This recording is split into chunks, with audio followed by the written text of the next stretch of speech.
Lumaki si Isabel sa gitna ng kakahuyan sa isang liblib na bahagi ng kagubatan na malayo sa mamamayan ng Kalatagan.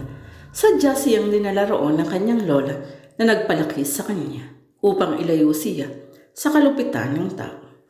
Ngunit ang katahimikan at kapayapaan ng kagubatan ay may hatiding panganib sa kanilang buhay dahil sa tuwing sumasapit ang kabilugan ng buwan, sumasalakay ang mga kinatatakutang nilalang na naninirahan sa kabilang dako ng kagubatan. Ayon sa kanyang lola, ang mga kinatatakutang nilalang na ito ay masahol pa sa mga bangis na hayop sa kagubatan. Sila ay may matatalim na pangil at matutulis na kuko na handang manakmal ng tao upang kainin at pagpestahan ito. Ang tanging proteksyon ni Isabel mula sa mga nilalang na ito ay ang isang kwintas na gawa sa pilak na kaagad isinusuot sa kanya ng kanyang lola sa tuwing sumasalakay ang mga ito. Batid ni Isabel na darating ang panahon, kakailanganin niyang harapin ang mga kinatatakutang nilalang para sa isang pagtutuos dahil hindi habang buhay siyang magiging alipin ng takot, lalo na kung ang malalagay sa panganib ay ang lalaking magtuturo sa kanya kung papaano ang magmahal. Dito sa aming paraiso, ako ay malaya. Kasama kong nakatira ang aking lola na siyang nag-alaga sa akin mula na ako isang bulpa. Wala na akong mga magulang. Sa tuwing tatanungin ko ang lola kung nasaan sila, parati niyang sinasabi sa akin na nasa malayong lugar na ang aking mga magulang. Isang lugar na higit na maganda kaysa dito sa kagubatan. Isang lugar na puno ng tawanan at magagandang bagay. At balang araw daw ay makakapunta din ako sa lugar na iyon kung nasaan sila at makakalpiling ko rin sila. May pamamaraan ang lola para ikubli ang katotohanan sa likod ng mga ganda at kamanghamanghang kwento. Ang bawat trahedya may katumbas na pantasya. Ang totoo, patay na ang aking mga magulang. Isang karumal-dumal na kamatayan ang sinapit nila na saka ko na isasalaysay. Ang lugar na sinasabi ng lola na puno ng kaligayahan na siyang kinaroroonan ngayon ng aking mga magulang ay ang buhay pagkatapos ng kamatayan. Marahil sa iba, gaya ng lola, ito yung tinatawag na langit. Pero depende pa rin sa paniniwalaan mo. Ako matagal ko nang kinalimutan ang langit, pero sa impyerno, naniniwala ako. Impyerno ang aking naging buhay. Ang bawat destinasyon ay may landas patungo roon. Landas na kailangang tahakin upang marating ang pupuntahan. Ang landas na tinahak ko patungo sa impyerno ay puno ng hiwaga at kadiliman. Ang nakakatawa, nagsimula ang unang hakbang patungo roon sa isang maliwanag na landas, ang landas ng pag-ibig. Hindi ko alam ang eksaktong lokasyon ng aming tirahan. Basta't ang alam ko, nasa kabilang dako kami ng kagubatan, sa dulo ng malawak at mapanganib na kakahuyan gaya sa amin ng lola. Mula pagkabata, ito na ang daigdig na aking kinamulatan, malalaking puno at kakahuyan, mga talahib at halamang ligaw, mga bulaklak at paru-paro at tutubi, mga bayawak at ahas, baboy ramo, usa at sari-saring ibong maiilat. Dito sa kagubatan, kami lang ng lola ang magkauri, ang nagkakaunawaan. Ang lahat ng bagay sa aming paligid ay aming alipin. Ginagamit sa mga paraang nais namin. Walang nakikialam, walang pumipigil. Ang gabay ko sa lahat ng bagay ay ang kaisipan ng lola na isinasali niya sa akin sa tuwing kami ay nag-uusap. Mabait at magpagmahal ang aking lola. Sa wari ko, sapat nang makita niya akong mabuhay ng maayos, mapayapa at normal. At ang lahat ng iyon ay upang hindi ko sapitin ang malupit na naging kapalaran ng kanyang anak, ang aking ina, si Luz Viminda. Hindi pa katandaan si Lola noong ako ay isilang sa mundo. 40 anyos lamang siya di umano na ako ay ipanganak ng dalagitang si Luz Viminda. 17 lamang siya noong mga panahong iyon. Walang mga larawan ng inay si Lola. Nasunog kasi ang bahay nila noon at kasamang tinupok ng apoy ang mga alaala.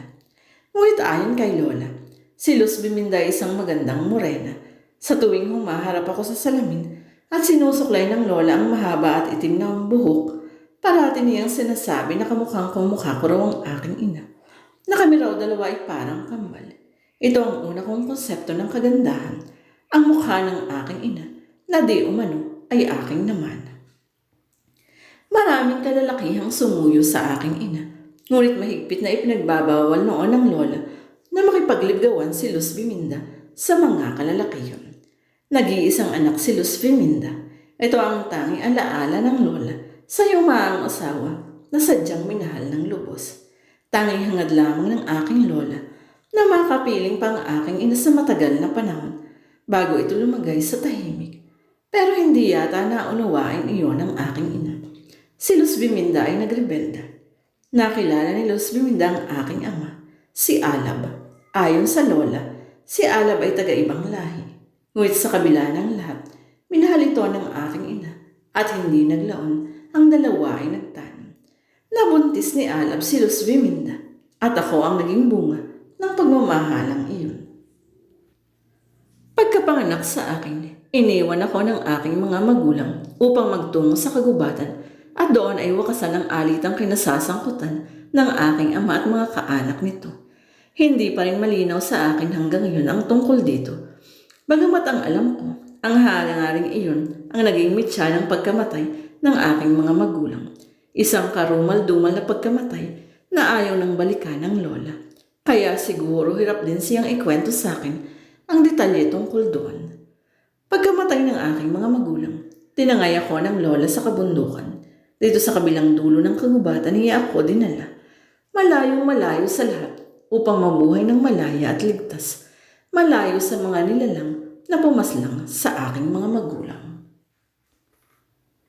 Dito sa kagubatan, pag-aari namin ang lahat. Pag-aari namin ang mayamang lupain na kay daling tamnan at kay bilis magbigay ng bunga. Pag-aari namin ang mga bukal at batis na pinagkukunan namin ng tubig para inumin. Pag-aari namin ang mga bulaklak at mga hayop na aming nahuhuli para magsilbering pagkain. Dito sa kagubatan, wala na kaming hahanapin pa. Nasa amin ang lahat ng aming pangangailangan. Kung tutuusin, wala nang pangarap na dapat panghangarin. Ang lahat ay ibinigay na sa amin, maliban sa mga kasagutan.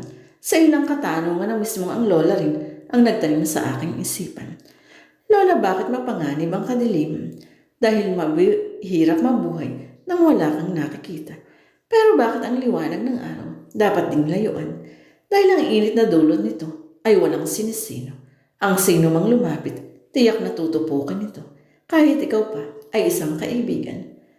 Lola, tayo lang ba ang mga nilalang sa mundo? Hindi, marami pang iba. Pero bakit tayo lang nandirito at magkasama? Dahil pinili natin ito. May kakayahan na ba akong mamili? Pinili ko ang buhay na ito para sa iyo. Pagtatama niya. Bakit? Dahil matanda na ako. Mas marami na akong pinagdaan. Mas marami na akong alam. Kabilang sa mga bagay na alam ko ay makakabuti sa iyo. Lola, ang lahat ba ng lugar ay kagaya ng sa atin? Ang dami mong tanong. Inaantok na ako. Isa na lang, Lola. Hindi ko ipinapangakong sasagutin ko. Pero hindi ko yun ininda. Bakit bawal mapunta sa kabilang dako ng kakahuyan? Alam mo na ang kasagutan, hindi ba? Gusto ko uling marinig, Lola. Si Lola at ang kanyang mga kwento, ang tanging libang ang alam ko. Sa murang isipan, hinubog ng Lola ang aking pagkatao sa pamamagitan ng kanyang mga kwento. Ang lahat ng aking takot, pangarap, kaisipan, panaginip ay hinubog ng isang istorya ng Lola. Hindi ko alam na karamihan sa mga yun ay pawang kasinungalingan o marahil trahedyang ikinukubli sa likod ng pantasya. Isa sa mga particular na kwento ng Lola na gustong-gusto ko ay ang tungkol sa ipinagbabawal na kabilang dako ng kagubatan. Hindi ko alam kung gaano nakatagal, ngunit simula pa sa simula, nariyan na sila, nabubuhay ng payapang tulad natin. Ang mga nilalang sa kabilang dako ng kagubatan ay tayong mga nilalang ay may mabuting pagkakaunawaan.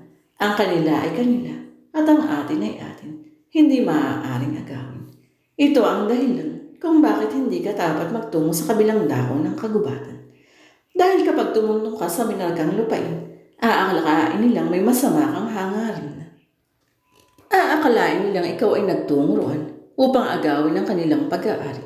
Sila ay magagalit at maaaring buhay mo ang maging kapalit. Bakit hindi tayo makipagkaibigan sa kanila? Bakit hindi natin sila himukin na makaisa at mamuhay na kasama natin? Dahil higit na mapanganib ang iniisip mong iyan. May mga bagay na nilikha na kahit na ano ang gawin ay hindi maaaring pagsamahin. Marahil ganun din tayo at ang lahi sa kabilang dako ng kagubatan. Sila at tayo ay hindi maaaring magsanib.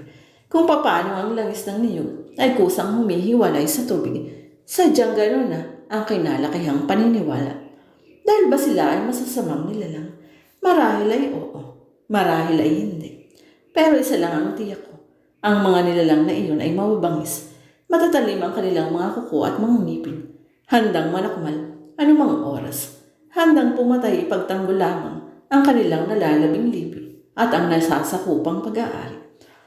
Parati kong naiisip ang imahe ng mga nilalang na ito. Kung gaano kahaba ang kanilang mga kuko. Kung gaano katatalim ang kanilang mga ngipin.